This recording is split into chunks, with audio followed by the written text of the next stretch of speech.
Oh, well, hello there, Covert Witness, back again.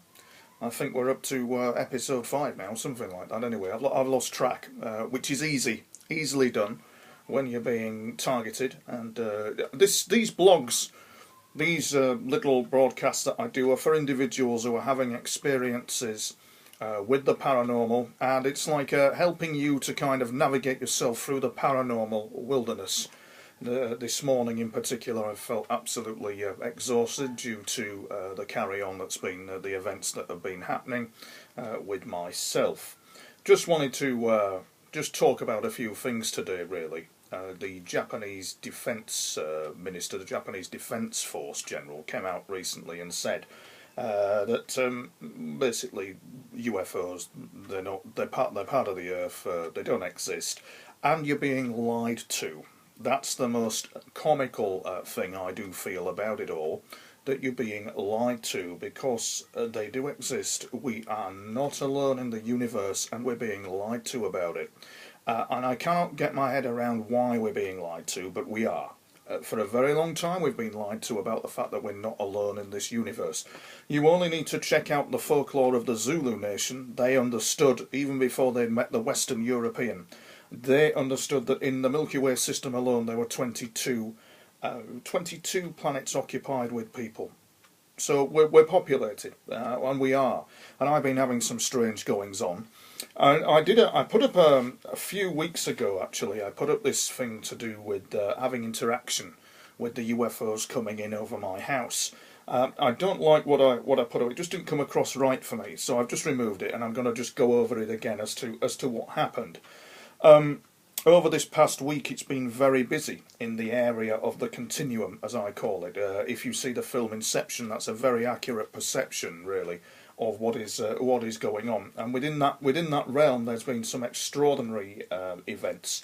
And the thing is that with one aspect of these of the visitation experience that you're dealing with, you will find that it is dimensional in nature. And as I've always said in my research, when you're dealing with people that are dimensional in nature, and you know, listen, if you think this is nuts, move along, because this isn't for you. Obviously, this is for people who are having experiences. And if it's your cup of tea and you want to stay with what I'm saying, that's fine. As somebody said to me in the pub the other night, it's all about defending the right to say these things, which is importantly what it's all about, because this is a very taboo subject that we're dealing with. And if you're dealing with visitation, as my friend in New Zealand had with these people, extraterrestrial visitation, with dimensional people from a reverse world, that can cause all kinds of problems for you, and you leave a signature in time, and that really can. And it's turned out for me that I'm in fact dealing with what appears to be, rather than them, who I'm not really all that impressed with over the years. I just find that they wander into your life. These interactions, they wander into your life and screw things up big style for you, and then just wander off without any ethical responsibility of what they've done. And that seems to be the case with them, as it is with military intelligence, as it is with my targeting. It's all to do with a stench of unethical behaviour that's been occurring with it all. And, ladies and gentlemen, we are being lied to, for we are not alone. And so if you're a targeted individual, somebody who's targeted for whatever reason, the strategy works very well because it's fully plausible, deniable. In my case, we've been having interactions this past week, and it's been a bit bonkers, frankly. We know that there are a number of interactions going on for me at the moment that indicate, that open certain avenues of research for me, which I need to look into. So for me, it's not a question of they're not there. For me, it's a question of they are there, and how. How are they communicating over vast distances? One group in particular that I'm often dealing with is 2.5 million light years from here. And that's a sobering thought. So the question is not that they don't exist. Kepler is finding planets all the time. The question is that they do exist, and how are they doing what they're doing? And that's opened certain avenues of research that I'm now looking into as to how. And that's also very interesting, because these people are very clever. And I'm mainly dealing with a Scandinavian looking group, a blonde group. And a few weeks back, previously said this, but I didn't like the way it had come across, so I've removed the clip. I'm repeating myself, sorry. dealing with these people who are not from round here, and I was absolutely exhausted once again. What with all kinds of things, trying to do 1,001 things as well as write the book, do the talks, and everything else really, and it just exhausts you. And I'm sure TIs who are of my kind of environment, who are dealing with all this, will agree that it's just mind blowing, absolutely mind blowing. Because there is an elusiveness about all this that I find frankly off putting, an elusiveness where nobody's telling you really anything, but they're there. And I don't know whether in about a year from now, I calculate a year to 6 months from now, I'll probably have like a full-blown interaction with them. Here's hoping. I know the other day that they were around the other day, and they are around. You only need to look at some of the research, let us say, in the Indian press that's now no longer available, that they were measuring them at ultraviolet and light wave and X-ray wavelengths. There are beings in other realms, and it's that simple. We've known this for time immemorial. But what happened was quite interesting a few weeks back, because it was this bizarre incident where I was aware once again that they were over the house while I slept. They've been over the house again this week. I say they because it's an extraordinary goings-on that's happening. I'm going to come out with something quite mind-blowing. But what happened was that about 2-3 weeks ago I was snoring, having the afternoon snooze, because I get tired. I get tired of it, frankly, but I was asleep, and then next minute I know there was this whooshing sound, like a silent movement over the house as I slept, as if a craft was coming over the house, and it was them. It was these Scandinavian-looking type people, and they were certainly, their iconography is very interesting. It's slightly Maya-derived. So it has this Mayan element to it. It's unmistakable. Their animation, it's just unmistakable. And she flew over because it was a female, and it was definitely them. And I have a possible feeling that there's a possibility that I was actually abducted and now have a scream memory. So there's a possibility that what I saw and what happened would be two entirely different things, which they possibly are. But it looked in the space of about a minute, and it probably wasn't a minute. It may have been that I'd been taken out, put back again, which can happen and does happen. And what happened was they came silently over the house, and there was like this kind of like big iconic image of a TV camera, big comical looking contraption, and just a knowingness between us that they were strangers in a stranger's land. They were coming over the house in complete silence. They were not detectable, but the interaction was between me and them, and as if we were sat in the pub and nothing else really mattered. And what was interesting was, in the backdrop to all that, the world went about its business oblivious to that little interaction that I was having. Spiky hair, very, very spiky, a rum lot, to say the least, clever people, and just simply not from round here. In fact, 2.5 million light years not from round here. So this opens, as I say, the certain avenues of research. Andromeda is meant to be where they come from. I wonder where it's all going, because now, as I've said in previous Covert Witness blogs, I'm waiting now to film something good. I'm still waiting.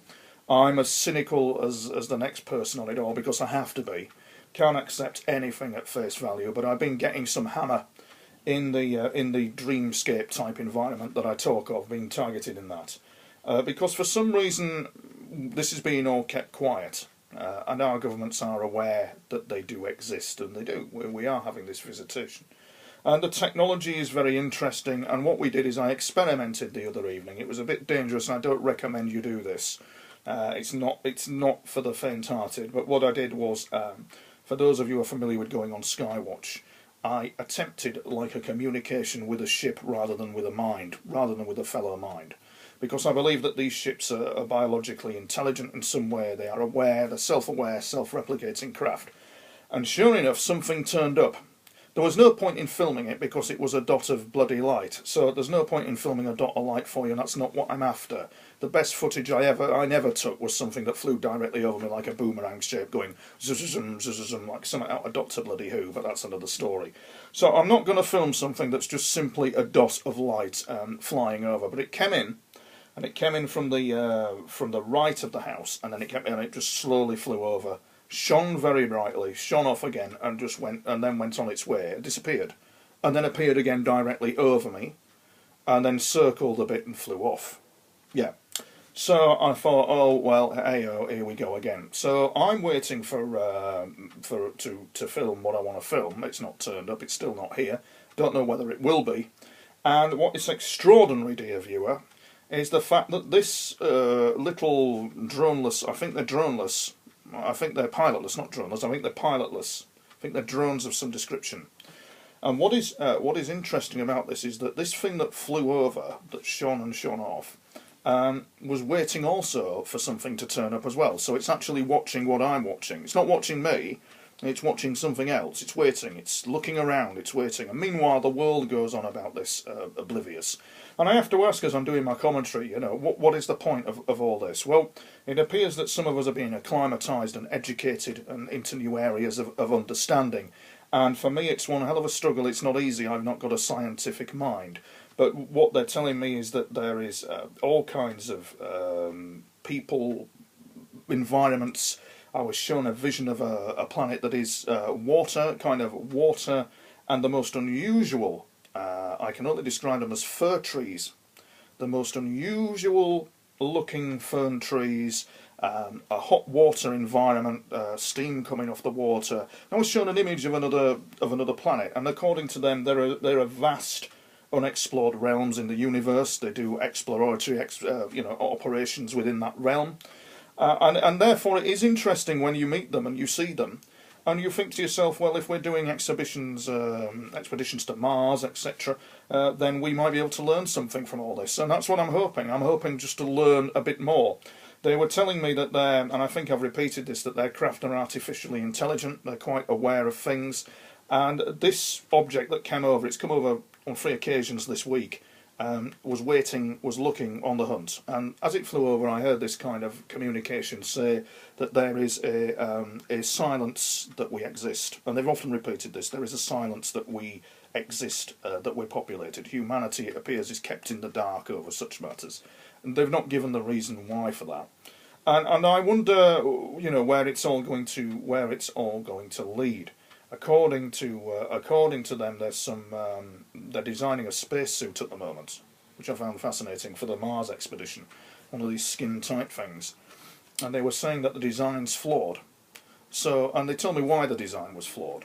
Now I don't know whether to email the person concerned and just share that with them, what they said.